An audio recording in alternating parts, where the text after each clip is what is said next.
Hello dear 8th class students, this is Anuradha, your science teacher. How are you doing children? Hope you all are doing very well. Let's read next topic of flame and combustion. That is, burning of fuels leads to harmful products. यानी fuels का जलना, fuels के जलने से क्या produce होता है? Harmful product, नुकसानदायक चीज़ें। इंक्रीजिंग फ्यूल कंजप्शन, ये मैं वैसे पहले रीड कर चुकी हूँ, दोबारा से पढ़ रही हूँ। लास्ट हमने वीडियो में ये हम पढ़ चुके थे, फिर से पढ़ रही हूँ, ध्यान दीजिए। देखो बेटा, फ्यूल का जो है जलाना, इस्तेमाल करना, उसने बढ़ा दिया है नुकसानदायक प्रभाव पर्यावरण पर। पहला हम पढ़ेंगे कौन कौन से हैं इसमें। Carbon fuels like wood, coal, petroleum release unburned carbon particles. देखो बेटा, जितने भी कार्बन वाले फ्यूल्स हैं, चाहे वो लकड़ी है, चाहे वो केरोसिन है, चाहे वो पेट्रोल है, जब भी हम इन्हें जलाते हैं तो उसमें से कुछ अनबर्न्ड कार्बन के पार्टिकल्स रह जाते हैं। जैसे कि हमने यहाँ पर कैंडल के भी अनबर्न्ड पार्टिकल्स देखे थे। अनबर्न्ड पार्टिकल्स का मतलब इस तरह की कार्बन, छोटे छोटे काला धुआं हम इसे कह सकते हैं, धुएं के कण।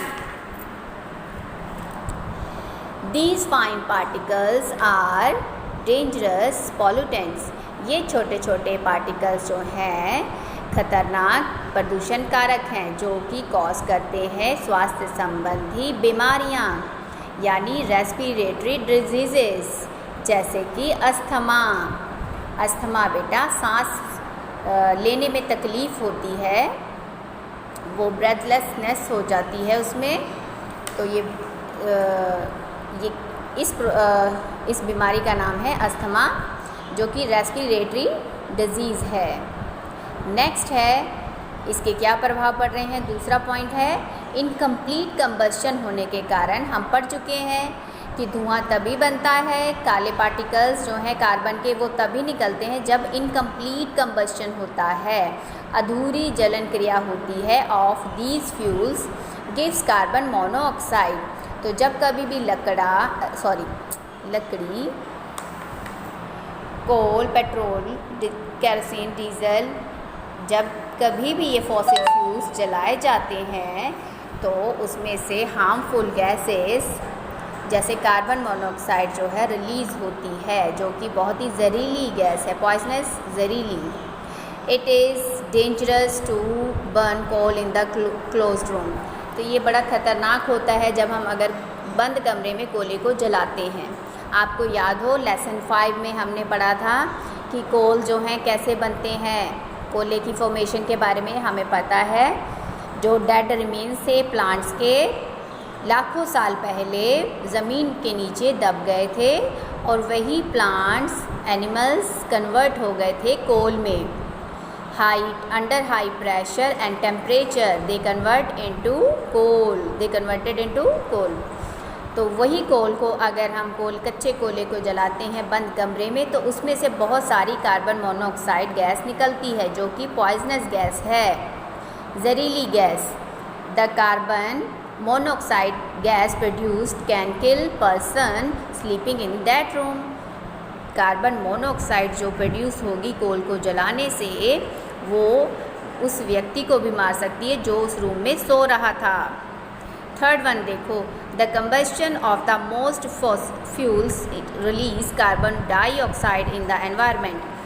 तो बहुत सारे फ्यूल्स के जलने से बहुत सारी कार्बन डाइऑक्साइड रिलीज़ होती है पर्यावरण में। कार्बन डाइऑक्साइड CO2 इंक्रीज कर देती है, बढ़ा देती है कंसंट्रेशन, मात्रा को कार्बन डाइऑक्साइड की हवा में। ऐसा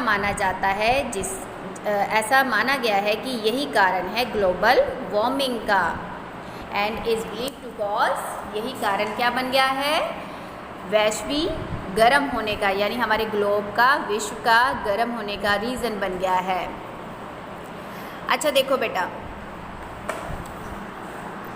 आप ये कैसे पता लगेंगे कि कार्बन डाइऑक्साइड गर्म गैस होती है? इसके लिए आप ज़ोर से अपने मुंह के पास अपना हाथ लेकर जाइए और ज़ोर से एयर को ब्लो कीजिए, बाहर की ओर हवा फूकें।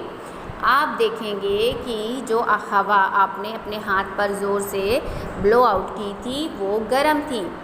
और हम कौन सी गैस बाहर निकालते हैं? Carbon dioxide. ऑक्सीजन हम अंदर लेते हैं, तो जो कार्बन डाइऑक्साइड गैस बाहर निकली थी वो गर्म थी। यहाँ से पता लगता है कि CO2 कार्बन डाइऑक्साइड गर्म गैस होती है। तो अब इसकी मात्रा बढ़ जाती है जब हम ज़्यादा फॉसिल फ्यूल्स का इस्तेमाल करते हैं, उन्हें जलाते हैं, जिससे पर्यावरण में उनकी मात्रा जो है बढ़ गई है, जो कि अब कारण हो गया है ग्लोबल वार्मिंग का। अच्छा, अब देखें बेटा, global warming is the rise in the temperature. Global warming क्या है? टेम्परेचर, वायुमंडल के टेम्परेचर का, तापमान का बढ़ना। राइज होता है बढ़ना, धरती के वायुमंडल के तापमान का बढ़ना। This results among other things in the melting of the polar glaciers, जिसका नतीजा क्या है? दूसरी चीज़ों के साथ साथ जो पोलर रीजन है धरती के, कौन से हैं? नॉर्थ और साउथ दोनों रीजन पर जो ग्लेशियर्स हैं बेटा वो पिघलना शुरू हो गए हैं। विच रिलीज, जिसका नतीजा क्या हो गया है? Rise in the sea level, समुद्र का जो लेवल है तल वो बढ़ गया है।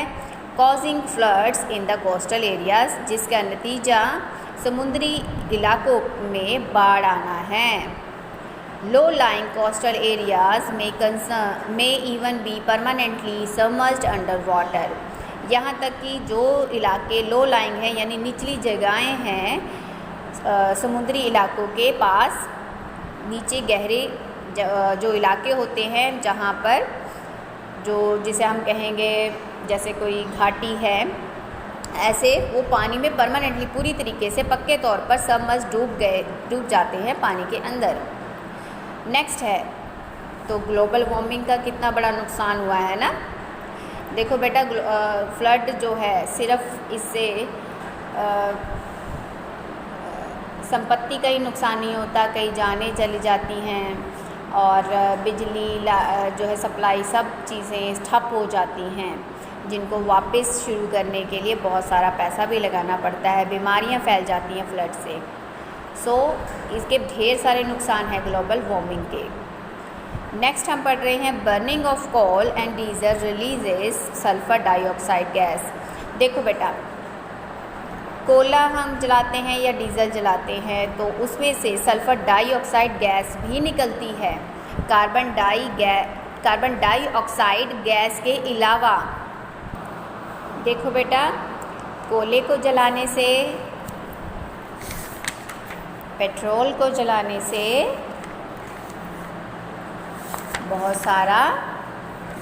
बहुत सारी गैसेस रिलीज़ होती हैं, जिनमें से मुख्य गैसेस जो हैं कार्बन डाइऑक्साइड, सल्फर डाइऑक्साइड और नाइट्रोजन डाइऑक्साइड गैसेस हैं। It is an extremely suffocating and corrosive gas. ये बहुत ही ज़्यादा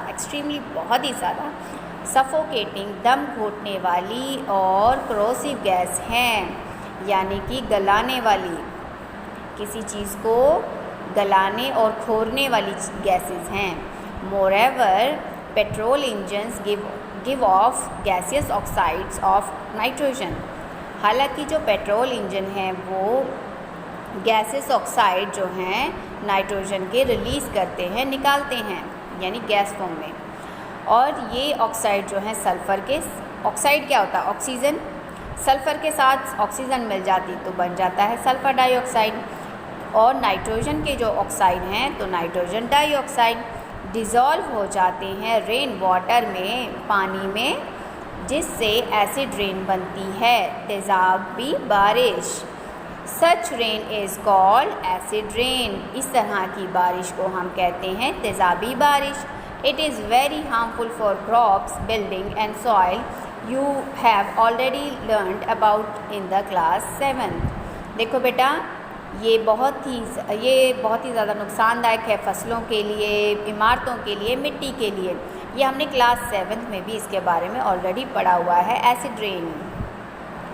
the use of diesel and petrol as fuels in the automobiles is being replaced by CNG। अब जो है diesel और petrol fuel को ऑटोमोबाइल में यूज़ करने के लिए, वाहनों में यूज़ करने के बजाय अब उसको रिप्लेस कर दिया गया, बदल दिया गया है CNG गैस से। CNG का मतलब कंप्रेस्ड नेचुरल गैस है, क्योंकि CNG प्रोड्यूस करती है लेस हार्मफुल प्रोडक्ट, बहुत कम नुकसानदायक प्रोडक्ट्स निकालती है, वेरी स्मॉल अमाउंट में, बहुत कम अमाउंट में, मात्रा में। CNG is a cleaner fuel. CNG एक साफ़ सुथरा ईंधन है। यहाँ पर हमारा चैप्टर भी ख़त्म हो जाता है। देखो बेटा, जो भी चीज़ें जलती हैं उनमें से स्मोक, धुआं, चाहे वो कोल है, चाहे वो पेट्रोल है, ठीक है, और जितनी भी तरह का, चाहे वो डीजल है,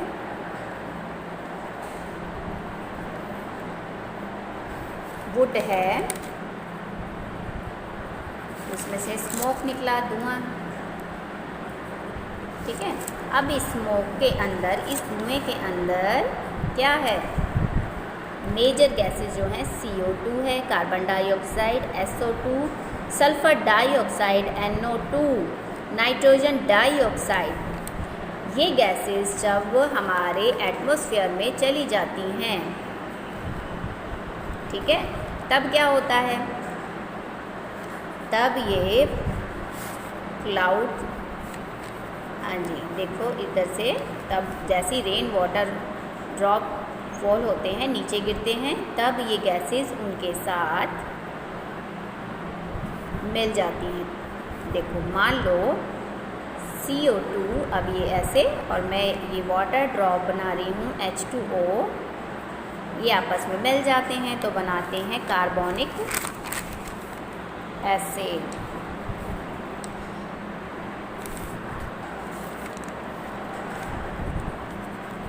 HCO3, H2CO3, ये कार्बोनिक एसिड।